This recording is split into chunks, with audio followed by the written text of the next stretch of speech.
Oh. Mom?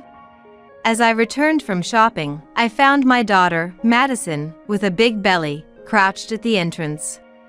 Her face was gaunt, and she looked extremely tired, her eyes somewhat unfocused as she looked up at me. Next to her, a child clung tightly to Madison. Mom, Mom. Calling for Mom. Realizing this child was my granddaughter, Harper, I brought the two of them inside and asked what had happened. It turned out, Madison's husband, Stephen, had grown frustrated with her inability to move around much during her second pregnancy, and had left them in front of the house, abandoning them. Madison was clearly in her final month of pregnancy, visibly in need of care. Even though the days were warm with sunshine, the wind was cold. I couldn't help but feel angry, wondering what he intended to do if I hadn't been there. Stephen didn't seem like the type to do such a thing. Pregnancy isn't an illness, right? We have pregnant women at our company who work from home just fine. And Harper, she's always crying and so loud. My colleagues' kids never cry like that. When I finally called him, he sighed loudly on the phone, as if on purpose. An unemployed, obese, and noisy child is a nuisance. Let the parents take care of them for a while. Hearing that, I realized talking to him was futile. Fine by me.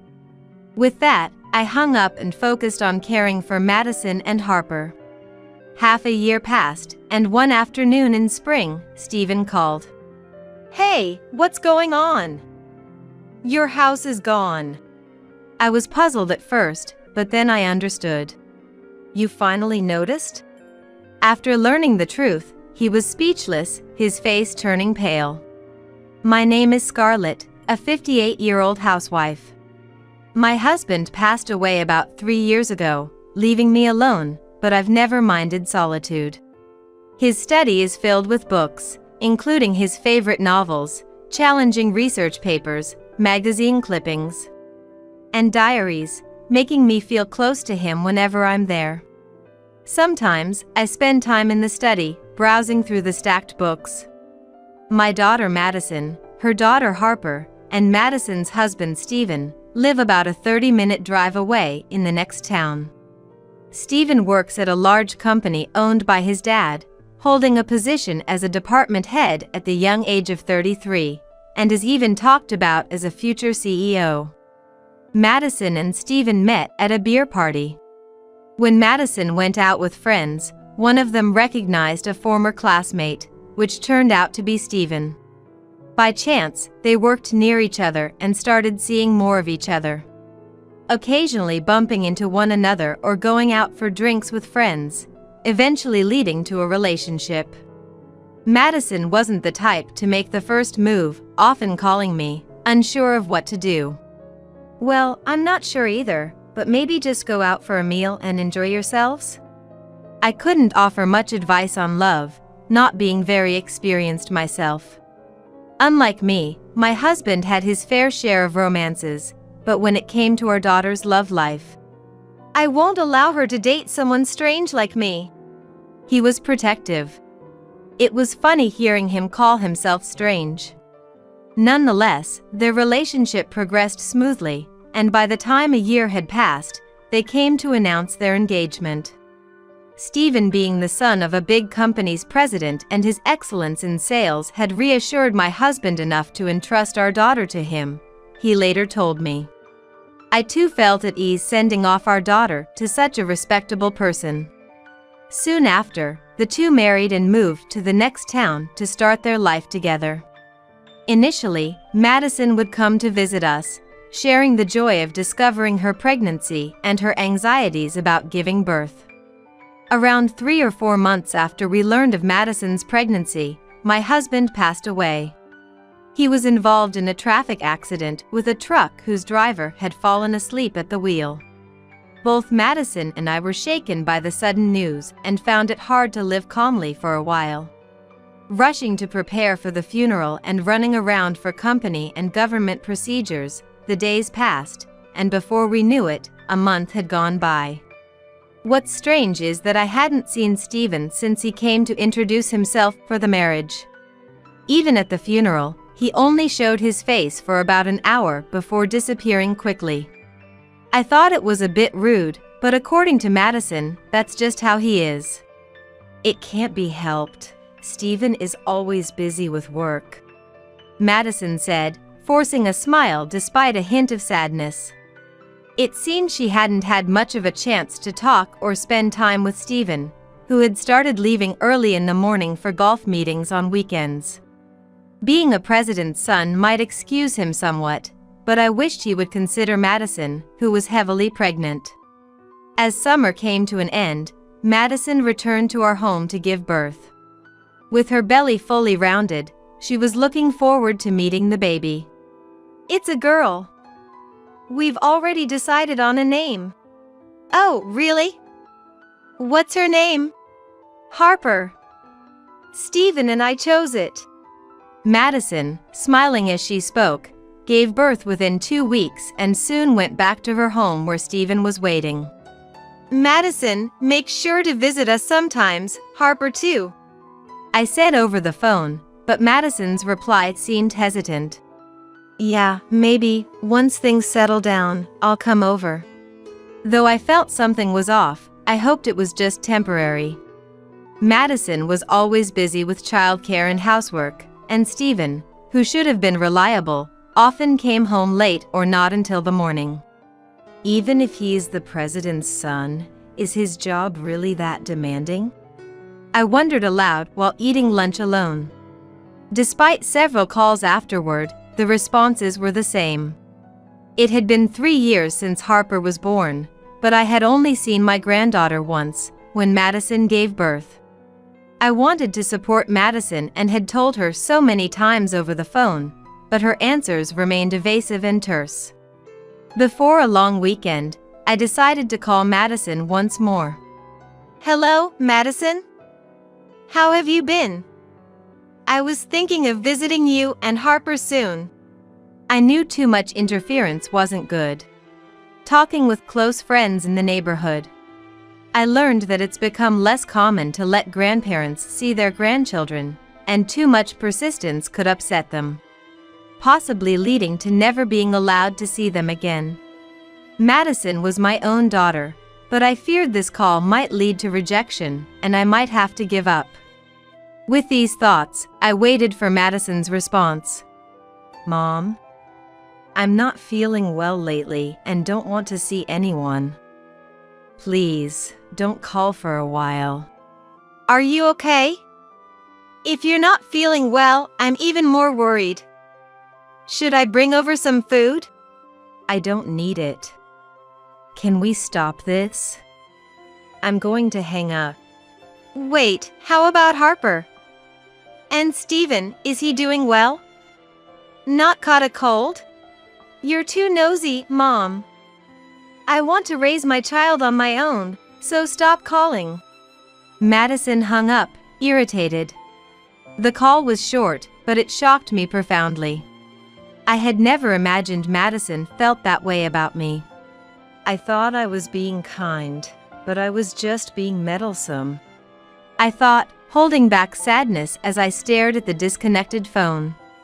Maybe she was tired and nervous from childcare, or perhaps I had been too interfering. Considering various reasons, I admitted there might have been fault on my side and decided to refrain from calling. But I couldn't help wondering, had the girl who used to talk to me so openly really changed this much? Despite my doubts and unwillingness to give up on seeing my granddaughter, I continued to call about once a month.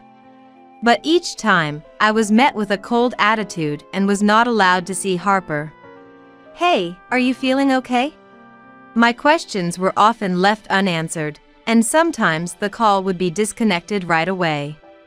Hoping to at least get a sense of how things were, I decided to call Stephen. He was my daughter's husband, after all, and I thought he might know something about Madison's and Harper's situation. Stephen never answered the phone right away, but late one night, he returned my call and said, "Madison? Oh yes, she's fine. She's doing a great job looking after Harper. You don't need to worry. Madison has always been very responsible. Oh, that's good to hear. But could you tell her I'd like to see her sometime? Yes, of course. It's strange that Madison isn't answering her phone, isn't it? She's not usually like that. Quite troubling. Stephen's words felt insincere, as if he was feigning ignorance about the whole situation. I felt a bit uneasy about his tone, but my suspicions were confirmed about a month after that call. As autumn deepened.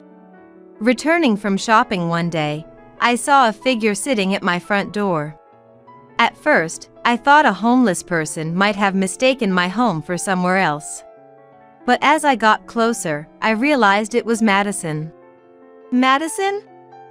And that belly. And who is this child? I exclaimed in surprise.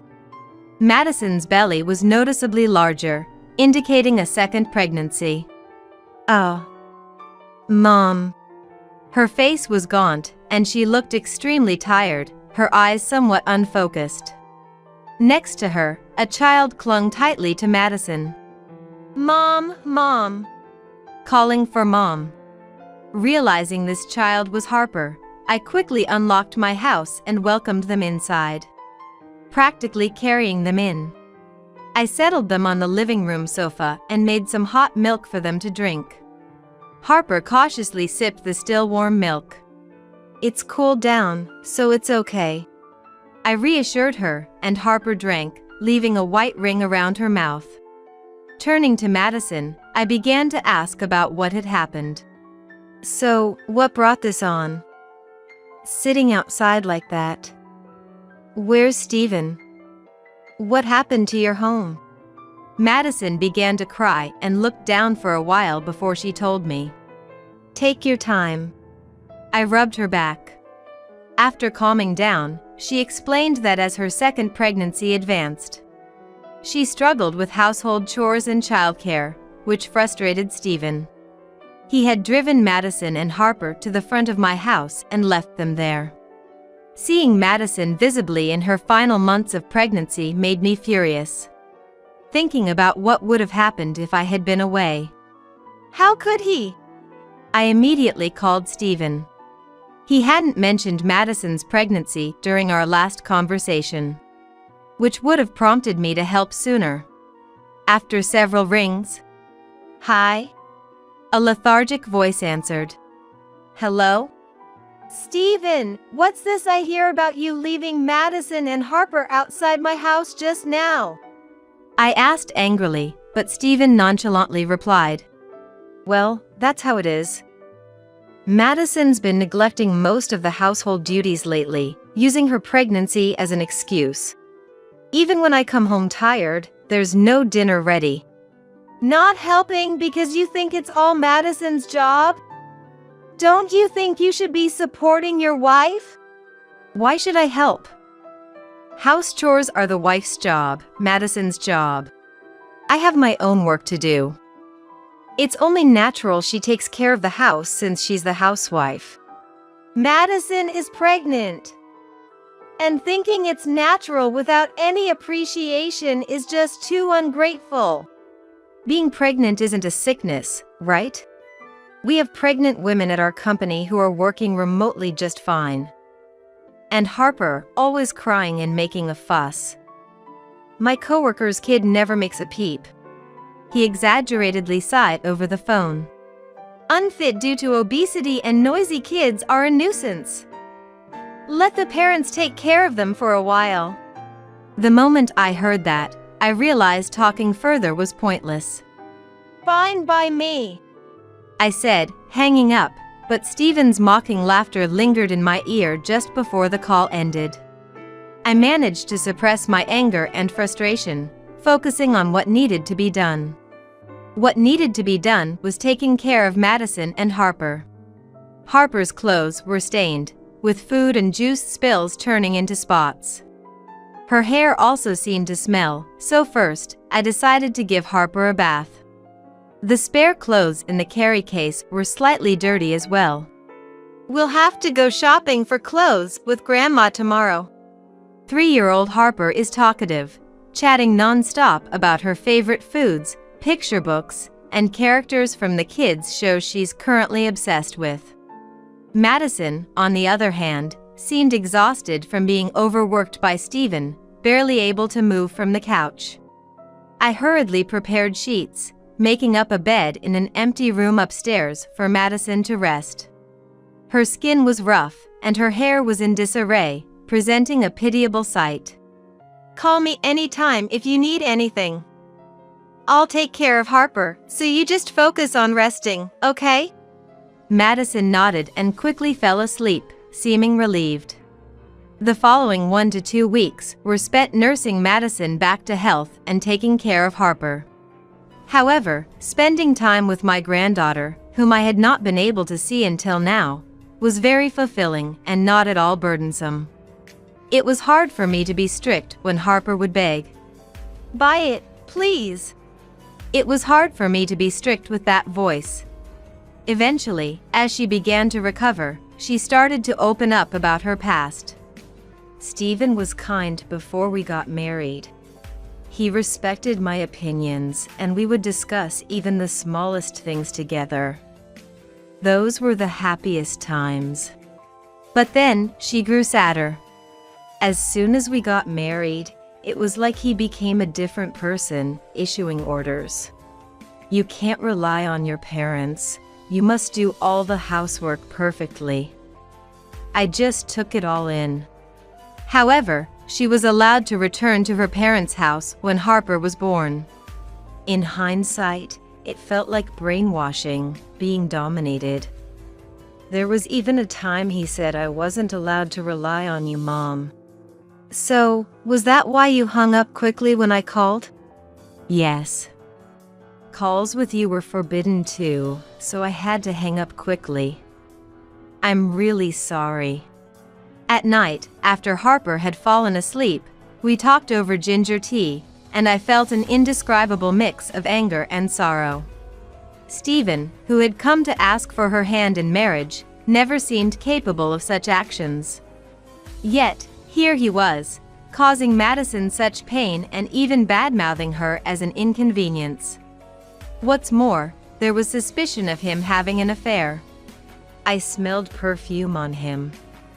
He's not the type to wear it, especially not a woman's fragrance. When doing laundry, I noticed his shirts had a sweet scent. Really? Doubtful, but recalling his late returns and early morning arrivals, it seemed plausible. Madison, you've been through so much. You've done well to manage on your own. Considering how she juggled household chores and childcare while realizing her husband's infidelity, I couldn't help but express my admiration. No matter the defiance, she is my only daughter and family. Madison cried softly. The gentle autumn weather continued, dry but refreshingly cool compared to summer. Madison's due date was approaching soon. I did everything to pamper Madison and Harper, aiming for their emotional and physical recovery. About half a year passed, and it was spring. While I was preparing lunch, my mobile phone unexpectedly rang, so I stopped to answer it. The caller was Stephen. Yes, this is Scarlett. Hey, what's going on? Your house is gone. I was puzzled for a moment, but then quickly understood. Finally noticed, have you? I said with a half smile. Stephen had come to pick up Madison, Harper, and the newborn, only to find the house gone, turned into an empty lot with a for sale sign posted. The move and the house demolition had been completed last month. And Stephen must have just arrived, smugly, only to realize for the first time that nothing was there, and panic called me. We moved. You've left the family to fend for themselves for half a year, leaving Madison, Harper, and the baby, all three, in my care, haven't you? Yeah. I came to pick them up now. Where are you? Came to pick them up, you say? Unfortunately, we've moved to a secure apartment, so telling you would be pointless. I'm not considering returning them to you. Don't joke with me. I told my parents I'd bring Harper and the baby over. Give me back the kids, at least.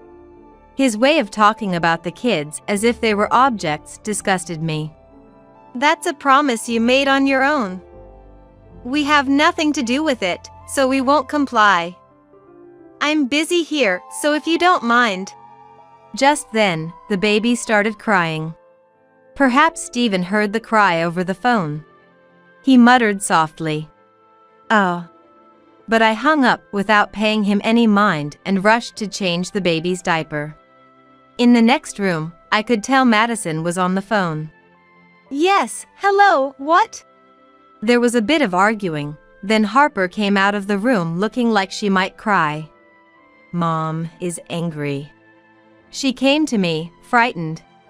"It's okay. It'll be over soon."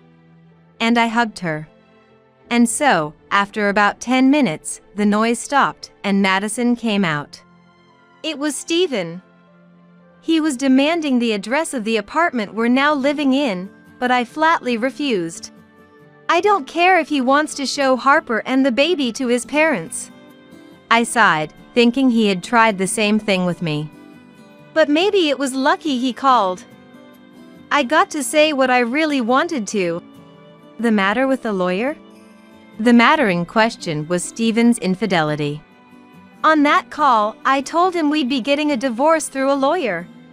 I'd also be seeking alimony for his affair. I just sent proof of your affair to your dad, and he was speechless. Over the past 6 months, Madison and I had hired a detective to investigate Stephen's infidelity, and the results confirmed he had been unfaithful. With 2 young children in such a challenging time, Madison couldn't stay silent about this betrayal. Stephen had not expected Madison to suspect his infidelity and was shaken by her knowledge. He must have been pale with shock over the phone. Knowing that his own parents were aware of the evidence was even worse. He was outraged, saying, "How dare I do such a thing, but those are my words." Considering his parents are quite strict, I wonder if they'll give him a hard time later? Madison's prediction proved accurate, and later, a meeting with Stephen's in-laws was arranged to discuss his actions. On the day of the discussion, the in-laws apologized first and accepted Madison's divorce. Stephen's dad was furious with Stephen, saying that a man who cheats despite having a wife and children is not needed. Even if he was a candidate for the next company president, and ended up firing him from his own company. In essence, Stephen was effectively dismissed. Furthermore, he relinquished custody of the 2 young children, allowing us to raise them. Of course, Stephen was also made to pay compensation and child support. As for Stephen himself, he was being chased for these payments and was also struggling to repay debts incurred from supporting his affair partner. He managed to find another job, but with a salary that couldn't afford a large house like before, he moved into a small, cheap apartment. After Stephen lost his potential as the next president, his affair partner cruelly left him. It seems she was not interested in Stephen himself, but was attracted to the title he held. Subsequently, Stephen tried several times to contact Madison, suggesting they try again or reconcile, but Madison deleted his contact information. The divorce was finalized smoothly, and Madison became single but not alone, with her children growing up well. Though Stephen and the in-laws settled their affairs, Stephen's dad, feeling responsible, continued to generously support Harper and the other child's upbringing beyond the agreed child support.